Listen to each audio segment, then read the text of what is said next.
नमस्कार दोस्तों, gold study Ajmer के YouTube चैनल पर एक बार फिर से आपका स्वागत है।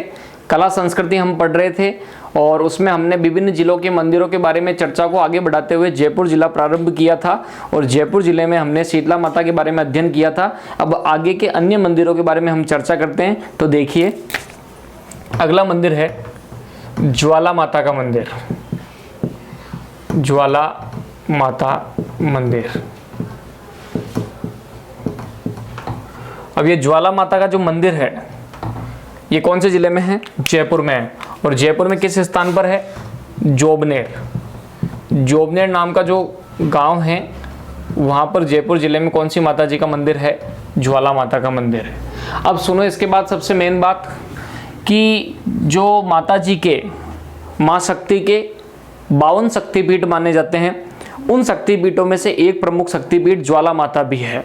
ठीक है, वैसे ज्वाला माता का मुख्य मंदिर हिमाचल प्रदेश में भी है। बाकी राजस्थान में जो ज्वाला माता का शक्तिपीठ है मुख्यतः वो जोबनेर जयपुर में बहुत इंपॉर्टेंट है। जब देवी सती जो थी उनकी मृत्यु हुई थी, उसके बाद में उनके जो अंग थे वो अलग अलग 52 स्थानों पर गिरे थे और उनमें से उनका जो जानु भाग था, जानु का अर्थ होता है घुटना, जानु भाग किसे बोलते हैं?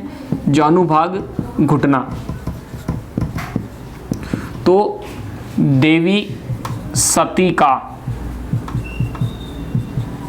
जानु भाग यानी घुटना वाला जो भाग था, जानु भाग घुटना, यहाँ गिरा था और यहीं पर एक शक्तिपीठ बना जिसे हम ज्वाला माता के नाम से भी जानते हैं। कहाँ पर? जोबनेर जयपुर में।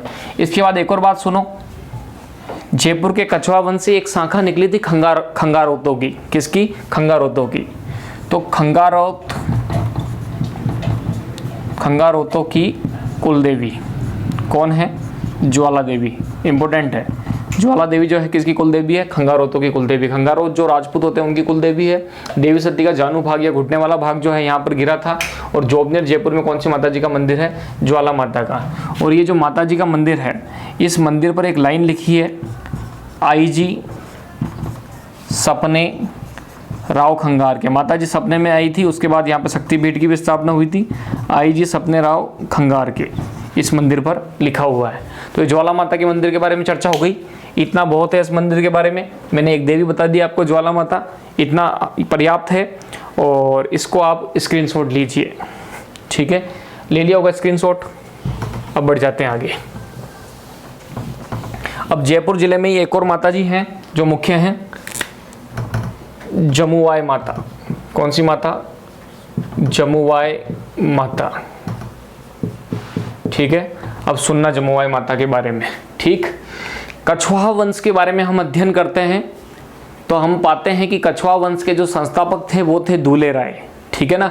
और जब आप हिस्ट्री के अंदर जाते हैं तो देखते हैं कि दूले राय ने जो है बड़ गुजरों को हराया था और बड़ गुजरों को हराने के बाद उन्होंने कछवाहा वंश की स्थापना करी थी। ठीक है, इसके अलावा कहते हैं जब दूले राय इस क्षेत्र में आए थे, जिस जगह पर आज जंबा रामगढ़ नाम की जगह है जयपुर के अंदर, पहले इस स्थान का नाम था माची।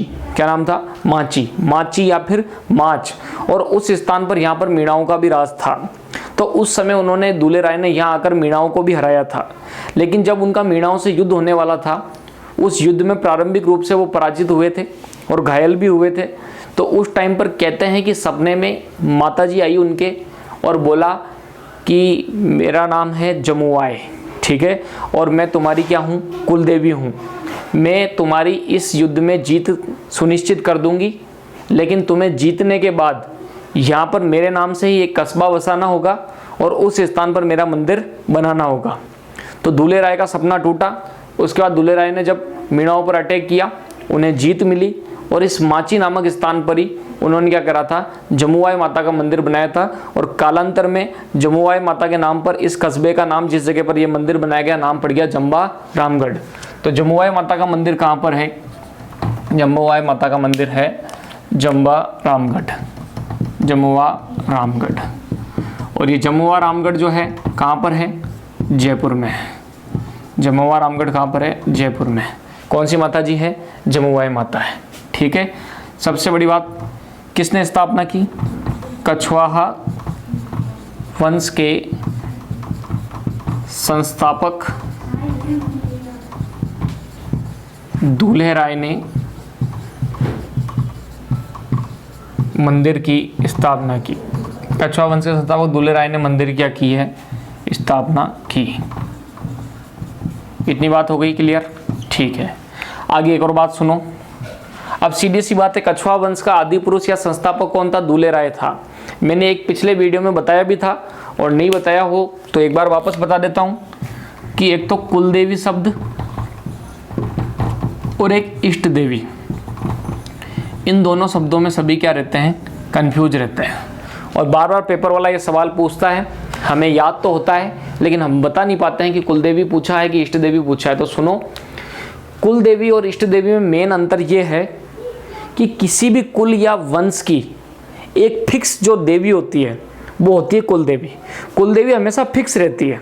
आपका जो वंश है उसके जो संस्थापक थे या आदि पुरुष जो थे, उन्होंने जो कुलदेवी फिक्स कर दी थी वो ही कुलदेवी अब आपकी कुलदेवी रहेगी।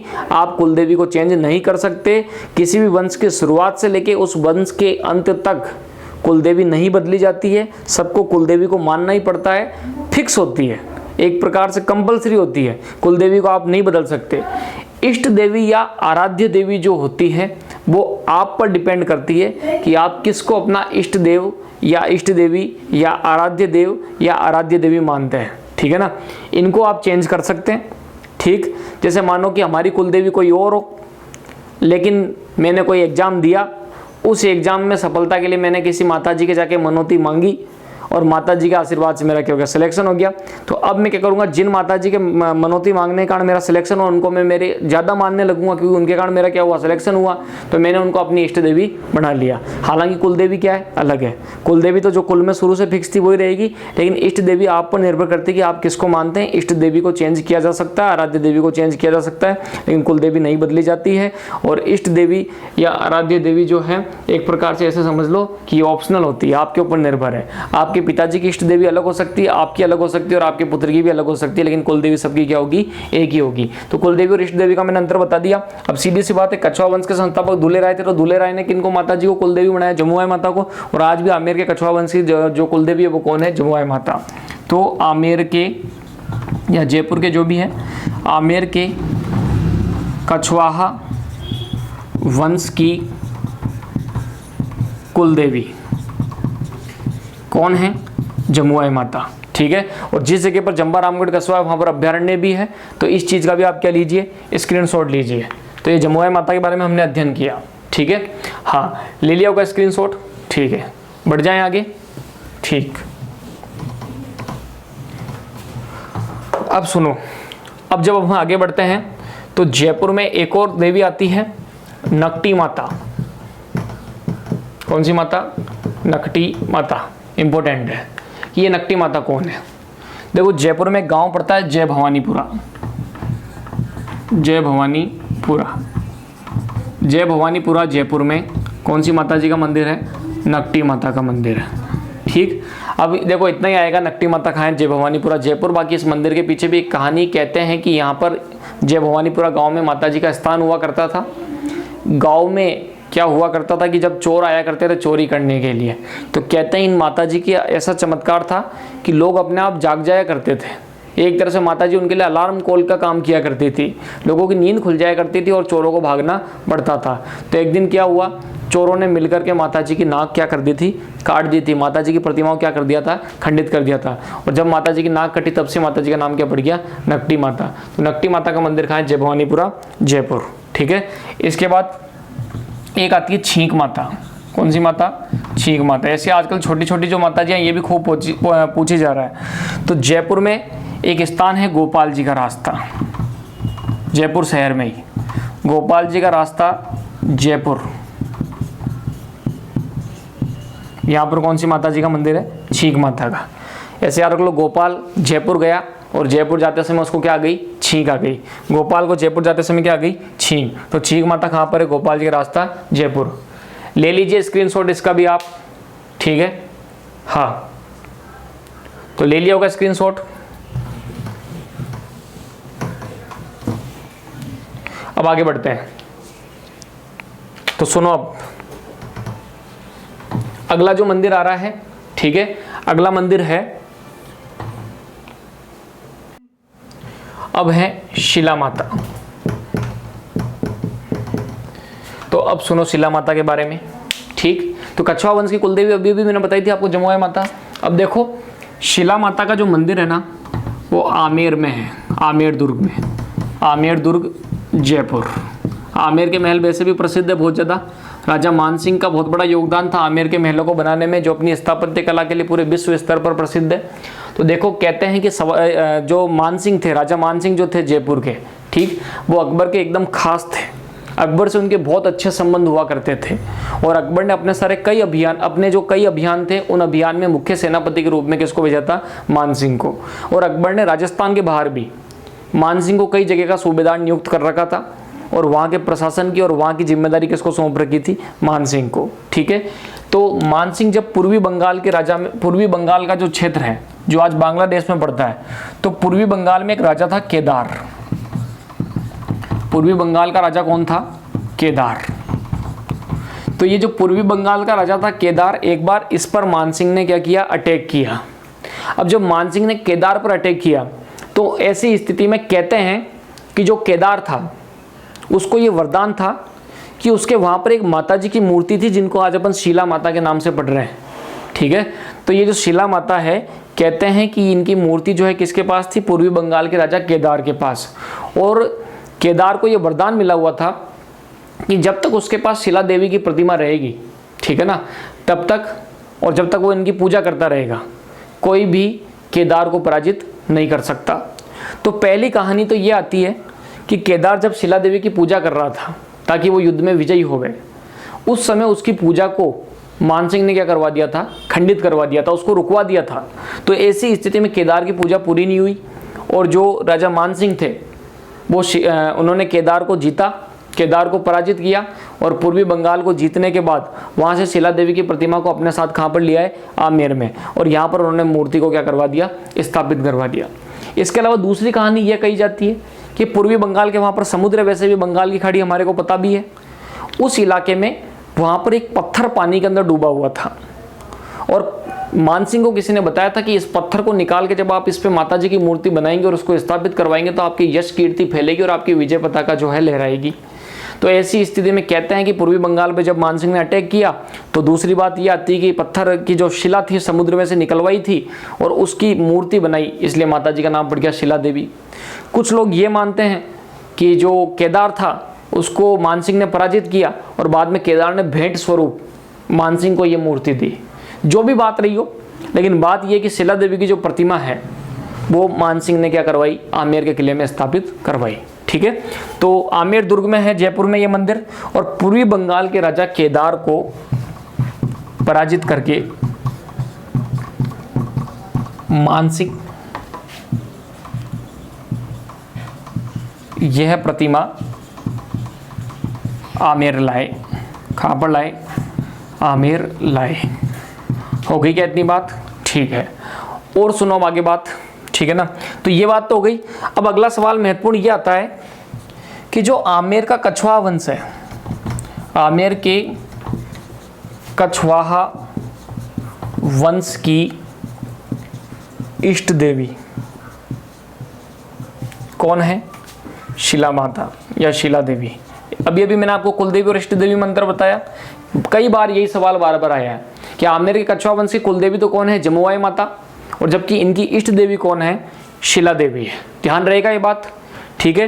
तो हाँ, एक और बात बता दूं, हालांकि इतना इंपॉर्टेंट तो नहीं है। शिला माता जो है इनके यहाँ पर चांदी के द्वार भी लगे हुए हैं। महिषासुर मर्दिनी की प्रतिमा है। माता जी का जो यहाँ पर रूप है वो महिषासुर को मार रहा है, एक हाथ में त्रिशूल भी है, अष्टभुजा की प्रतिमा है और यहाँ पर बलि जो है अब बंद हो चुकी है। तो महिषासुर मर्दिनी की प्रतिमा है। कहते हैं यहाँ पर अष्ट निधि, ये 9 निधि और अष्ट सिद्धि की क्या है? प्रतिमा भी है। तो महिषासुर मर्दिनी की प्रतिमा है, ठीक। और बलि यहाँ पर बंदी हो चुकी है। तो ये किसके बारे में चर्चा कर रहे हैं हम? शिला माता के। इसके भी आप माता जी का भी क्या लीजिए, इनका स्क्रीनशॉट लीजिए, ठीक है ना। हाँ, बढ़ जाए आगे, ठीक है। ये कौन सी माता जी थी? शिला माता। अब जब जयपुर के अन्य मंदिरों के बारे में हम चर्चा कर रहे हैं तो सुनिए। एक मंदिर है जयपुर में गोपीनाथ जी का मंदिर, गोपीनाथ जी का मंदिर। ठीक है, ये गोपीनाथ जी का मंदिर जो है ये कहाँ पर है? देखो एक चीज़ बता दूँ, ये भी जयपुर शहर में ही है। कभी नाम सुना कनक वृंदावन?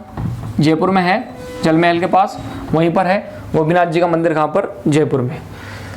सबसे बड़ी बात, मैंने संत और संप्रदाय जब पढ़ाए थे तो उस समय पे मैंने आपको बताया था कि गौड़ीय संप्रदाय जो है उससे जुड़े हुए राजस्थान में 3 मंदिर हैं। एक तो गोविंद देव जी का मंदिर, किसका मंदिर? गोविंद देव जी का मंदिर, जो कहाँ पर है? जयपुर में। एक मंदिर किसका है? गोपीनाथ जी का, बताया था मैंने। एक और मंदिर मैंने आपको बताया था मदन मोहन जी, जो करौली के हैं। ये सब जो हैं तीनों याद रख लेना, बहुत इंपॉर्टेंट। कौन संप्रदाय जुड़े हुए हैं? गौड़ीय संप्रदाय से। तो बताओ गोपीनाथ जी का मंदिर कौन सा संप्रदाय जुड़ा हुआ है? गौड़ीय संप्रदाय से जुड़ा मंदिर। कौन संप्रदाय से जुड़ा मंदिर है ये? गौड़ीय संप्रदाय से जुड़ा मंदिर है। हो गई यहाँ तक बात? ठीक है। इसके अलावा और सुनो अब सबसे बड़ी बात, ठीक, कौन संप्रदाय का हो गया? गौड़ीय संप्रदाय का। कहाँ पर है? जयपुर के अंदर है। ठीक है, तो गोपीनाथ जी का जो विग्रह है वो कहाँ पर स्थापित है? जयपुर के अंदर। इतनी बात ध्यान रहेगी। और गोविंद देव जी मैंने बता ही दिया कहाँ पर है, जयपुर में ही है। इनके मंदिर के बारे में भी चर्चा करेंगे। और मदन मोहन जी जो है कहाँ पर है, ये भी कहाँ पर, ये कहाँ पर है? करौली के अंदर है। ठीक है, तो ये तो किसका मंदिर है? गोपीनाथ जी का मंदिर। इसके बाद और आगे बढ़े, नंबर 7 पे गलता तीर्थ, इंपॉर्टेंट है ये भी। गलता तीर्थ कहाँ पर है? जयपुर में।